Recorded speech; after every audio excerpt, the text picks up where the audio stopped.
చెప్పండి ఏంటి white paper ఏంటి అన్న మేము ఇప్పుడు దాకా ఎవరికి ఏమి ఇబ్బంది లేకుండా స్పష్టంగా గౌరవ వేతనంతో మేము 5,000 రూపాయలతోటి మాత్రమే మేము చేసాం. కేవలం ప్రజలకు సేవ చేయడానికి మాత్రమే మేము ఉంది. అంతేకాని మమ్మల్ని పార్టీలోకి లాగుతారని మేము ఏనాడు ఊహించలేదు. జగన్మోహన్ రెడ్డి గారు కూడా మీకు ఇచ్చేది గౌరవ వేతనమే, మీరు ఏ పార్టీతో సంబంధం లేదని ఎప్పుడో చెప్పారు. కానీ మీరు రిజైన్ చేస్తున్నారు ఇప్పుడు మీరు అవును, అది ఎందుకు రిజైన్ చేస్తున్నారు మీరు వాలంటీర్ ఉద్యోగం మమ్మల్ని మేము జనాలకు సేవ చేస్తే మమ్మల్ని పార్టీ కిందకి లాగారు. అది మేము తట్టుకోలేకపోతున్నాం. అది కించపరిచారు. మేము పార్టీతో కాదండి, మేము ఎప్పుడైనా చెబుతున్నాం. మేము ఎవరితోటి సంపూర్ణంగా అందరికి సేవ చేయాలనే ఉద్దేశంతో మాత్రమే వాలంటీర్ సేవలోకి మేము అడుగుపెట్టాం. మరి కానీ మీరు ఇప్పుడు ఏదైతే ఉందో లబ్ధిదారుడికి పథకం అందిస్తా వైసీపీకి ఓట్లేమని చెప్పేసి అడుగుతున్నారని చెప్పేసి అంటున్నారు కదా. వైసీపీ నేను చెప్తున్నా, ఇప్పుడు నాది 77 ఏళ్ళు, నేను క్లస్టర్ చేస్తున్నా. మీరు వచ్చి అడగండి, టీడీపీ అయినా జనసేన అయినా ఎవరికైనా మేము ఆపామా? ఏ పథకాలు ఆపలేదు. మేమేంటిది కేవలం ప్రజలకు మంచి జరగాలని కోసం మాత్రమే చేసాం. అది వాళ్ళు మేము ఓటు ఎందుకు అడుగుతామండి? మేము నెల రోజు వెళ్ళి పింఛన్ డబ్బులు ఇచ్చామా వచ్చామా అంతవరకు అడుగుతాం.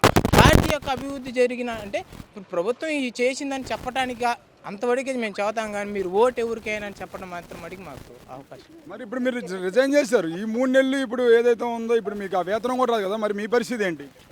మేము జస్ట్ గౌరవ వేతనం కోసం జనాలకు సేవ చేయడానికి తప్పించి మేము దేనికి మేము ఒక డబ్బులు ఇప్పుడు 5,000 రూపాయలండి. రోజు లేడీస్ వెళ్ళి చేసుకుంటే ఒక రోజు వెళ్తే 500 రూపాయలు వస్తుంది. 10 రోజులు వెళ్తే మా శాలరీ మాకు వస్తుంది. దీనికోసం మేము చేయాల్సినంత అవసరం లేదు కదా. పార్టీతోటి వాళ్ళు చెప్పి మమ్మల్ని పార్టీలోకి లాగటంత అవసరం ఏముంది? మేము నిశ్చితభాగంగా ఇప్పుడు స్పష్టంగా మాకు ఏం జరుగుతుంది అనుకుంటే అంతవరకు మేము చేస్తాం. మరి ఇప్పుడు ఈ వాలంటీర్ లేదా ఏదో నేను ఉంచుతానని చెప్పేసి చంద్రబాబు నాయుడు అన్నాడు కదా. ఉంచే పని అయితే ఇదంతా ఎందుకు? ఇప్పుడు ఉంచవచ్చు కదా. ఇప్పుడు ఆయన ఉంచే పని అయితే ఇప్పుడు ఉంచవచ్చు కదా. ఇప్పుడు మొన్నటిదాకా యాడికి పోయారు? ఫస్ట్ ఈయన తెచ్చింది ఈయన, వాలంటీర్ వ్యవస్థను తీసుకొచ్చింది ఇతనే. మేము జనాలకి సేవ చేయడానికి మాత్రమే, ఏ పార్టీ సంబంధించింది కాదు. మరి ఇప్పుడు ఎలా ఉంది ఇప్పుడు మీ క్లస్టర్స్లో ఉన్న అవ్వాదాతల పరిస్థితి ఏంటి? ఇప్పుడు మీరు మీకోసం నమ్మకపోయి నాకు పొద్దున్న నుంచి 5-6 ఫోన్ చేశారు, ఏందయ్యా పింఛన్ రాలేదని. వాళ్ళు టీవీ లేదు వాళ్ళ ఇళ్ళల్లో, ఎవరో ఒకరు చెబితే తప్పించి ఏం లేదు. ఏందయ్యా మాకు పింఛన్ తీసుకురాలేదమ్మా, మేము కాదు ఏడు సచివాలయానికి పోవాలన్న. నా దాంట్లో మీరు ఎందుకు ఆగారని చెప్పేసి అడగలేదు వాళ్ళు మిమ్మల్ని? అడిగారమ్మా, మాకు ఇలా సంగతి చంద్రబాబు జనసేన వాళ్ళు ఇద్దరు కూటమి వాళ్ళు వెళ్ళి ఈసీ గారికి కంప్లైంట్ ఇచ్చారు, అందువల్ల మమ్మల్ని పంచడానికి వీలు లేదని మేము చెప్పాం. నా దాంట్లో ఇప్పుడు ఎగ్జాంపుల్ చెప్తే కిడ్నీ ఫెయిల్ అయిన ఆయన ఒక ఆయన ఉన్నాడు, ఆయన మంచం మీద నుంచి వాడు. పచ్చిపాతం వచ్చిన వాళ్ళు 2 ఉన్నారు. రేపు మా పని 2-3 ముసలు ఉన్నారు. వాళ్ళ పరిస్థితి ఏంది మీరే చెప్పండి. మేము పొద్దున్నే వెళ్ళి తీసుకుని పెడితే డోకరా గ్రూప్ వాళ్ళు పింఛన్ ఇచ్చేవాళ్ళు ఎవరైనా సరే డోకరా గ్రూప్కి డబ్బులు కట్టుకుంటారు 5వ తారీఖు కల్లా.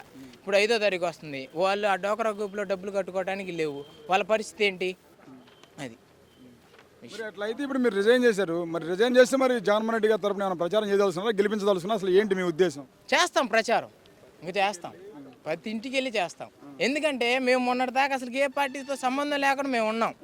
మమ్మల్ని ఇప్పుడు పార్టీలో లాగారు కదా, మరి చేస్తాం, ఖచ్చితంగా చేస్తాం, జగన్ గారికే చేస్తాం.